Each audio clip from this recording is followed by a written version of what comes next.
नमस्कार, मैं हूं एसआर गोखले। स्वागत है आपका मेरे यूट्यूब चैनल पर। आज हम चर्चा करेंगे टाइप ऑफ सेंटेंस के बारे में।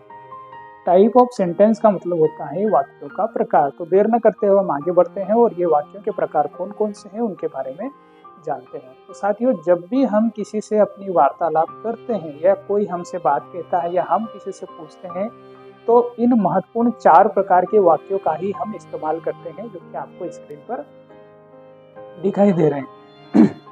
सबसे पहले है साधारण वाक्य, उसके बाद है प्रश्नवाचक, उसके बाद है आज्ञा या प्रार्थना सूचक और चौथा है विस्मय सूचक। तो साधारण वाक्य को असर्टिव या डिक्लेरेटिव सेंटेंस कहा जाता है, प्रश्नवाचक वाक्यों को इंटेरोगेटिव सेंटेंस कहा जाता है और आज्ञा या प्रार्थना सूचक वाक्यों को इंपेरेटिव सेंटेंस कहा जाता है।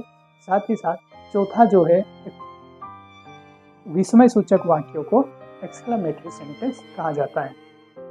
तो चाहे आपके मुख से कुछ भी बात निकलती हो, इन्हीं 4 सेंटेंस के माध्यम से ही आप अपनी बात को पूरी कर पाते हैं। चाहे आप भाषण दे रहे हो, चाहे आप किसी से पूछ रहे हो, चाहे किसी को आप अपनी बात बता रहे हो, चाहे कुछ भी, जो भी आपके मुख से निकलेगा वो वाक्य इन्हीं 4 प्रकारों से ही होगा।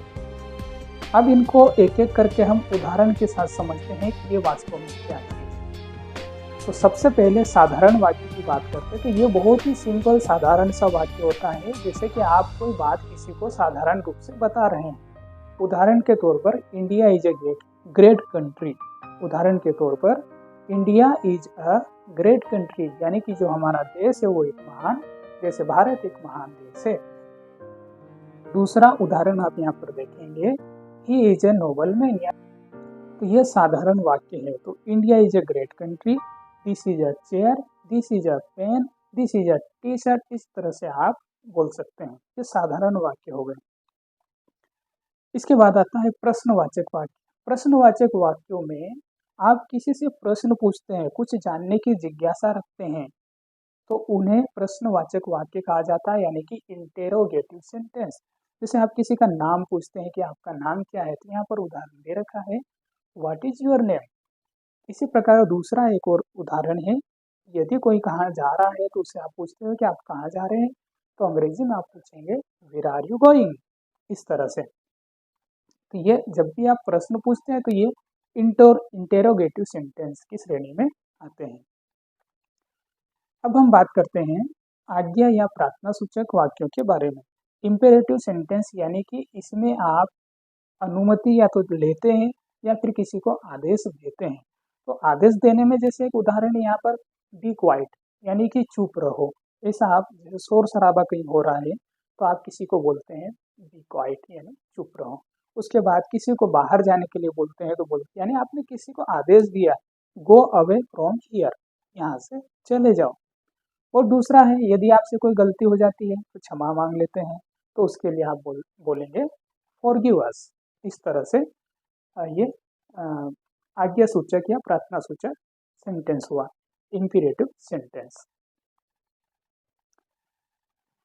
बात करते हैं हम विस्मय सूचक वाक्य, यानी कि एक्सक्लामेटरी सेंटेंस। एक्सक्लामेटरी सेंटेंस में एक आपके बॉडी लैंग्वेज से हाव भाव व्यक्त होता है।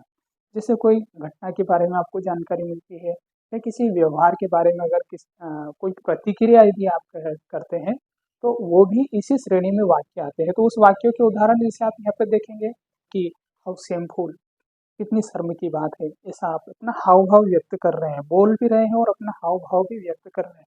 दूसरा एक उदाहरण है, यदि कोई घटना घटती है उसके बारे में आपको पता चलता है तो आप एक प्रतिक्रिया करते हैं, कुछ बोलते हैं तो बोलते हैं ओ माय गॉड। इस तरह से। तो ये जो वाक्य है ये एक्सक्लामेटरी सेंटेंस की श्रेणी में आते हैं। तो जब भी आप बातचीत करते हैं तो इन्हीं 4 प्रमुख सेंटेंस के माध्यम से ही आप अपने वार्तालाप को पूरा कर पाते हैं। तो ये चारों प्रकार के वाक्य महत्वपूर्ण हैं। इन्हीं को इस वीडियो में हमने कवर किया है।